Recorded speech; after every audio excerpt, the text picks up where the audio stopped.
Hello guys, welcome back to my YouTube channel. Balik lagi di video aku kali ini. Apa kabar kalian semua? Semoga kabar kalian baik-baik saja dan ada dalam lindungan Allah Subhanahu wa Ta'ala. Nah, teman-teman semua, di video kali ini aku mau bahas tentang hipertensi. Jadi, aku mau bercerita sedikit pengalaman aku waktu dulu, gimana awalnya bisa ketahuan kalau aku ada hipertensi, yaitu tekanan darah tinggi. Nah, teman-teman semua yang belum tahu apa itu hipertensi, mari aku jelaskan dulu sedikit tentang hipertensi. Jadi, hipertensi ini adalah tekanan darah yang ada dalam darah kita, tubuh kita. Jadi, dikenal dengan sistolik dan diastolik.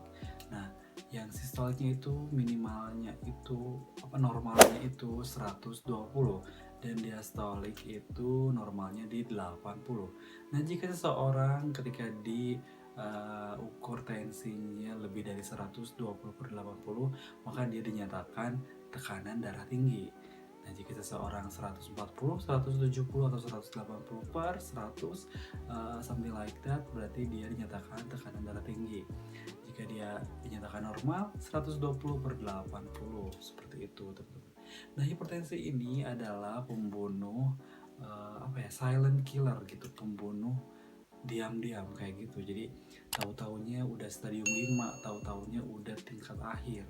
Nah, kayak waktu itu aku diagnosa kalau aku ini adalah gagal ginjal kronik dengan stadium 5. Bener-bener udah bukan 4 lagi tapi stadium 5. Karena waktu itu tekanan darahku itu di 180/100 lebih kalau nggak salah ya. Tapi masih tetap kayak jalan-jalan, masih kayak nggak ngeh aja gitu ya, tidak menyadari bahwa kalau aku itu ada tekanan darah tinggi. Nah, teman-teman semua, pengidap penyakit tekanan darah tinggi alias hipertensi ini yaitu sekitar 25% dari penduduk dunia, yaitu 1 di antara 4 orang. Nah, teman-teman semua, hipertensi ini adalah menjadi pembunuh kelima, maksudnya jadi penyakit kelima yang menyebabkan meninggal dunia di Indonesia gitulah istilahnya, kayak gitulah, penyakit paling menakutkan. Karena memang orang-orang itu tidak menyadari bahwa mereka itu ada tekanan darah tinggi, karena mungkin penyebabnya awalnya itu tidak diketahui, karena mungkin kebiasaan-kebiasaan buruk yang masih dilakukan seperti minum alkohol atau merokok, makan makanan yang tidak sehat atau junk food seperti itu, terus juga banyak makan makanan yang mengandung garam dan gula. Yang paling cenderung sih banyak makan makanan yang mengandung garam, natrium seperti itu, dan juga pola hidup yang tidak teratur atau tidak sehat ya. Seperti aku waktu itu tidak menyadari bahwa aku ini selama beberapa bulan terakhir ketika divonis tekanan darah tinggi hipertensi, yaitu bulan Desember 2016.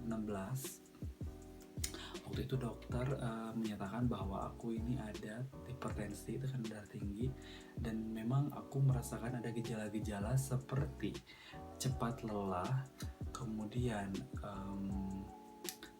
sakit kepala, pusing, dan juga nyeri pundak gitu ya. Apalagi kan aku kegiatannya waktu pas di Jeddah Saudi Arabia itu memang bekerja gitu ya, dan jadwalnya itu memang sangat padat sekali, mulai dari pagi hari sudah mulai berangkat kerja sampai sore, kemudian sore pulang, dan kemudian malam hari kerja lagi. Bukan kerja tambahan, tapi memang jadwalnya ini split shift. Jadi aku memang 2 kali kayak kerja. Jadwalnya tuh memang kayak gitulah, karena memang di sana frekuensi atau orang-orang yang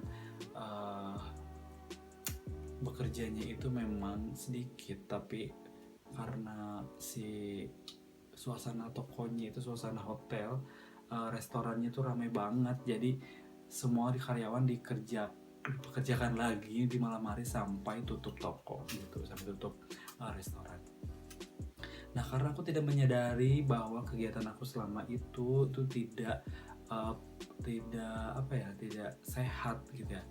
Makan tidak teratur, terus juga kebiasaan seperti pipis ditunda-tunda, minum juga tidak sebenarnya sih yang aku rasakan waktu itu minum masih fine aja gitu ya, minum air putih banyak, tapi masih seimbang juga sih minum soda juga, jadi masih kayak lalai dengan air putih. Tapi perasaan aku sih aku minum banyak banget air putih, dan mungkin ini memang sudah kebiasaan buruk sepertinya ya, menunda-nunda ingin pipis.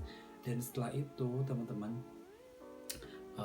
ketika aku ke klinik pada bulan Desember itu, aku mencoba untuk memberanikan diri datang ke klinik yang ada di mana ya, di Jeddah kalau nggak salah, Jeddah Hospital, bersama teman saya orang Filipina.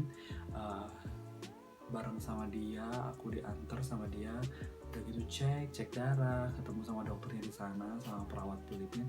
Pokoknya setelah ada hasilnya baru dikasih tahu kalau aku ada hipertensi, dan juga dicek lab darah dan juga urin bahwa di urin aku protein plus. Pokoknya itu tuh awalnya biasa aja sih, karena memang aku belum mengerti apa itu gagal ginjal dan juga apa itu protein plus, ureum, kreatinin. Yang aku tahu sih awal-awal aku dapet info kalau kreatinin aku di angka 9,8 atau gimana ya, pokoknya yang aku tahu sih masih ingat kreatinin di angka 9,8 kayak gitu.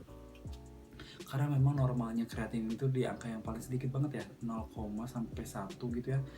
Dan perempuan, laki-laki dan perempuan itu berbeda di angka minimalnya, di angka normalnya, dan aku ini udah di angka 9. Bayangin itu udah banyak banget racunnya. Dan memang sometimes sih kadang-kadang aku ngerasa kayak mual-mual, kayak ngerasa nggak enak badan gitu ya setelah divonis gagal ginjal. Tapi sebelumnya, sebelum aku divonis itu fine aja gitu, kayak biasa aja. Cuman emang perubahan dari muka aku itu kayak bengkak-bengkak. Aku ngerasa aneh juga, kenapa sih kok aku jadi aneh gini ya, kayak bengkak-bengkak mata gitu. Kirain aku ini memang aku kayak naik berat badan gitu, padahal memang itu adalah salah satu penyebab gejala yang aku dapetin menjadi divonis gagal ginjal. Nah teman-teman semua, pada saat itu aku tidak menyadari bahwa aku sudah ada hipertensi. Sepertinya sih ya memang aku tidak menyadari ada hipertensi gitu ya, karena gejala di bulan November Desember memang sangat kelihatan banget, mual-mual, sakit kepala kalau lagi sujud atau ruku gitu ya. Pokoknya perasaannya nggak enak banget lah ya. Nah teman-teman semua, jadi memang aku bekerja di kawasan Etoile Center, King Abdul Aziz Road, jadi berjejer gitu ya, restoran-restoran otentik, Mexican restoran, Italian restoran. Nah terus karena memang aku juga di pintu belakang itu kan buat karyawan gitu. Nah di pinggir pintu karyawan aku itu ternyata memang ada klinik ya. Aku memang tidak sempat untuk memeriksakan diri aku ke sana, dan klinik itu first klinik, jadi emang nggak terlalu aware, dan ya udahlah, lagian juga masuk ke sana kayaknya biayanya mahal gitu, nggak terjangkau memang, karena memang keluar masuk juga kendaraan bukan yang biasa-biasa aja gitu. Drop para orang-orang Saudi gitu, orang-orang Arab, mereka pada di drop di sana tuh bukan orang-orang biasa. Jadi kayaknya aku tuh mundur, ngapain sih diperiksa, nanti aja lagi juga ada asuransi, mending ke klinik biasa. Nah karena waktu itu setelah Natal ya, 25 Desember 2016, besoknya 26 Desember aku pergi ke klinik Jeddah Hospital.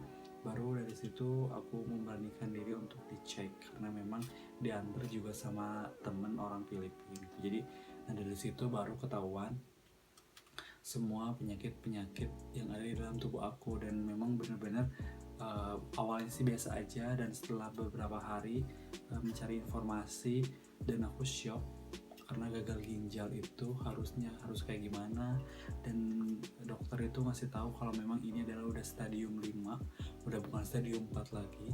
Terus juga aku udah mondar-mandir ke beberapa rumah sakit, karena memang waktu itu di asuransi seperti dirujuk lagi ke rumah sakit A, rumah sakit B, rumah sakit C, udah 3 rumah sakit, tapi tidak ada hasil, dan tidak ada aku harus ada tindakan apa gitu ya.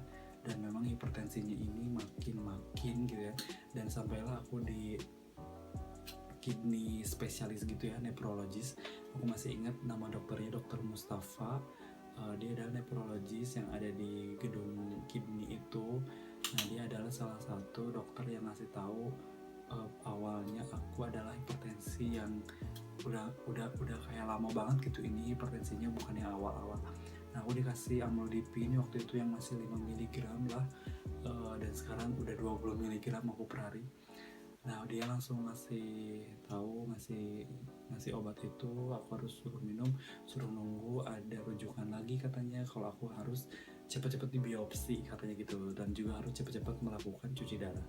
Dan waktu itu ada di resepsionis, aku nanyain kalau di Jeddah pada waktu itu 2016-2017 sekali cuci darah sekitar 500 sampai 600 real. Tapi kalau dikaliin 4000 kurs hari ini sekitar 2 juta rupiah per satu kali sesi cuci darah.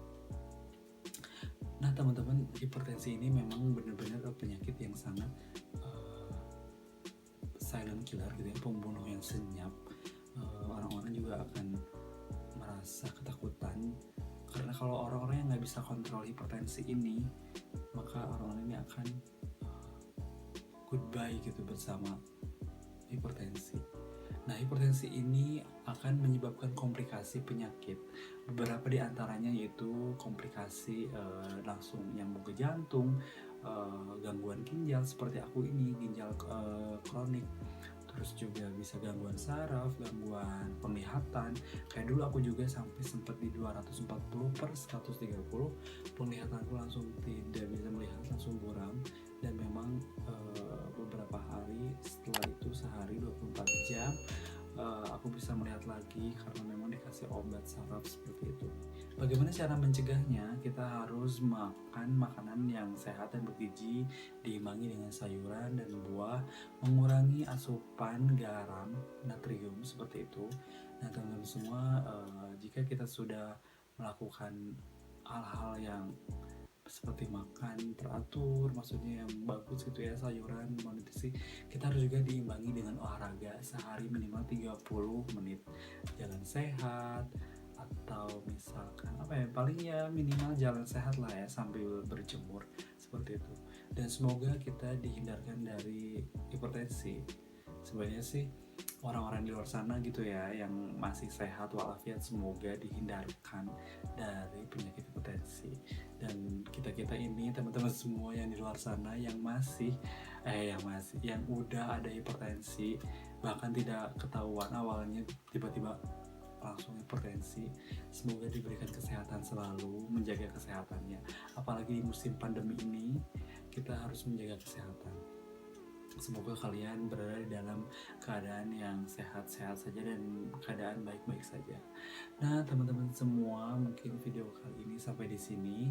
Jangan lupa di like, comment, and subscribe, dan jangan lupa nyalakan tombol lonceng biar kalian tahu ada video-video baru dari aku. Nah, teman-teman semua, sampai ketemu di video selanjutnya.